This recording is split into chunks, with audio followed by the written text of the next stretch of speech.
great people. I mean, they're exactly what we need in our military. You know, what resources can Congress assist with to better support our mission in the Indo-Pacific? Senator, thanks for that question, and thanks for the praise of our Marines. I share it. My own son is a Marine, although you know he's still on the. He's got to meet his recruiting goals. He's right? got to meet his recruiting goals. He's still on probation. What I would say, sir, is we need predictable, steady funding for our amphibious warfare ships. We need LHAs on 4-year centers and LPDs on 2-year centers, because that provides us the operational flexibility and mobility that's required to counter the PRC. I know you've kept an eye on the Middle East, and we have seen unmanned drones, small unmanned drones. Talk about what we've learned and what we can take from there to the Indo-Pacific in this next incursion.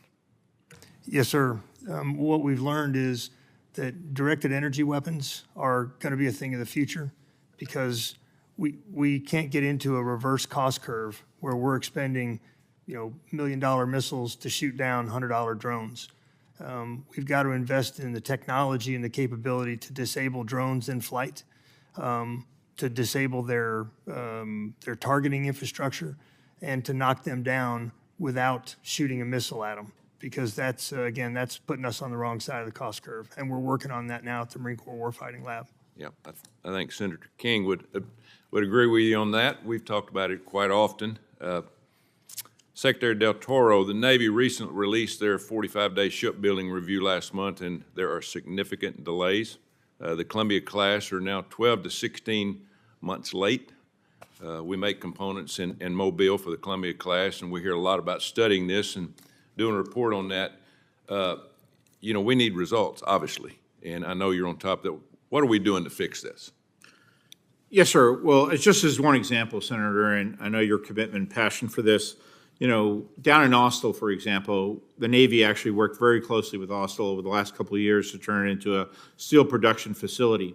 And I have been encouraging the big primes over the last 2.5 years that I've been secretary aggressively to actually outsource more of their work hours to companies like Austell and the smaller shipyards so they can help with production. So in 23 alone, we had 3 million additional hours of outsourcing that's taken place. We hope to increase that in 24, hopefully to 6 million, right? And it's the smaller shipyards that actually help as part of the team to then increase the production rates. So that, along with all the other investments, the $14 billion over the fit-up, basically, I think we're going to see production rates continue to grow in the future because of those efforts. Yeah, and we're also running into a problem. We budget it, we appropriate it, but we're having a tough time allocating money. For some reason, yes, sir. We're running in a Stonewall of people not doing their damn job, to be honest with you. And if we can't get the money allocated, we can't build anything. We can't pay people for working. We're having a tough time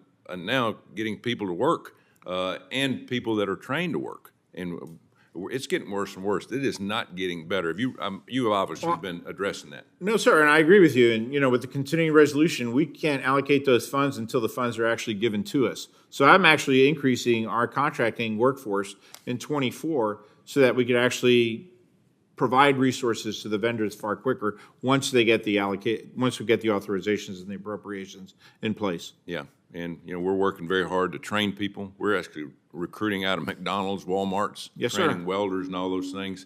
I mean, we're in a tough time right now of getting people actually off the couch back to work and getting them trained. And you're obviously talking with people about that. And I think we need to get innovative, Senator. And one thing, I'll give you an example of something we just recently did over the last few weeks in Ohio, for example. So we met with the Boilermakers Union in Ohio because they have experienced slowdowns basically in their workforce.